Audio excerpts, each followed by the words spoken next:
নমস্কার। এখন বর্তমানে ফাইনাল ভোটার লিস্টটা বেরিয়ে গেছে। তো এখন আমি দেখিয়ে দিচ্ছি আপনারা বাড়িতে বসে মোবাইল ফোনের মাধ্যমে কিভাবে দেখবেন আপনাদের নামটা ভোটার লিস্টে আছে নাকি। চলুন তাহলে দেখে নেওয়া যাক। নেতাদের মতন অর্ধেক কাজ করবেন না, সাবস্ক্রাইবের পরে বেল আইকনটাও দাবিয়ে দিবেন। প্রথমে আপনারা গুগলটা খুলে নেবেন এবং এখানে এসে সার্চ করবেন ভোটার, দিয়ে প্রথমে যে ওয়েবসাইটটা আছে এখানে ক্লিক করবেন। এখানে একটু স্ক্রল করবেন, প্রথমে যেখানে লেখা আছে ডাউনলোড ইলেকটোরাল রোল এখানে ক্লিক করবেন। এখানে একটু নিচের দিকে আসবেন এবং এখান থেকে স্টেটটা সিলেক্ট করে নেবেন ওয়েস্ট বেঙ্গল।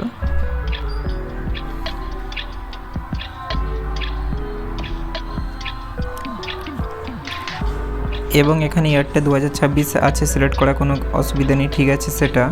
এবং এখানেও এটা ফাইনাল রোল বলে সিলেক্ট করা আছে, তো আপনারা এখানে কিছু করবেন না।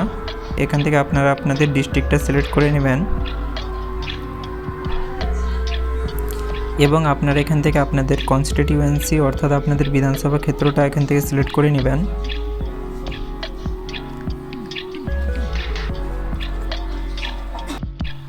এবং এখানে ল্যাঙ্গুয়েজটা বেঙ্গলি আছে, এখানে কিছু করবেন না।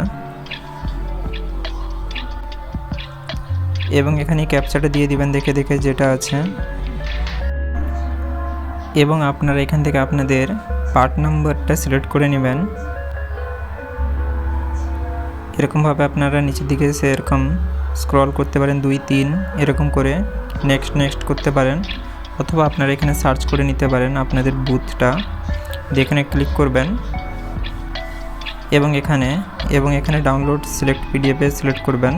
আপনারা যদি চান একসাথে 10টা সিলেক্ট করে সেটাও করতে পারেন, দিয়ে আপনারা ডাউনলোড সিলেক্ট পিডিএফে সিলেক্ট করবেন। দিয়ে এরকম ইন্টারফেসটা চলে আসবে, দিয়ে দেখুন আমার ফোনে ডাউনলোড হয়ে গেছে। এখন একটা এরর চলে এসছে। এখন ওয়েবসাইটে অনেকই প্রবলেম আছে, তাই আমি বলবো আপনারা কিছুক্ষণ অন্তর চেক করতে থাকবেন। দিয়ে এখানে ডাউনলোড সিলেক্ট পিডিএফে ক্লিক করবেন, এরকম স্ট্যাটাস প্রোগ্রেস দেখাবে, এরপরে আপনাদের ডাউনলোড হয়ে যাবে। এখানে একটা কথা বলি, এখন বর্তমানে ওয়েবসাইটে অনেক কিছু প্রবলেম হচ্ছে, তাই আপনারা কিছুক্ষণ অন্তর চেক করবেন। আপনারা এমনভাবেই খুব সহজেই করতে পারবেন। কোথাও যদি কিছু বুঝতে অসুবিধা হয় তাহলে আমাকে কমেন্ট করে জানাতে পারেন। আশা করি আপনারা সকল কিছুই বুঝতে পেরেছেন। দেখুন, আপনারা যে ছোট ভিডিও দেখে থাকেন এগুলো বানাতে অনেকটা করে সময় যায়, তাই আপনাদের ভিডিওগুলো যদি একটু ভালো লেগে থাকে তাহলে লাইক ও সাবস্ক্রাইব করতে ভুলবেন না।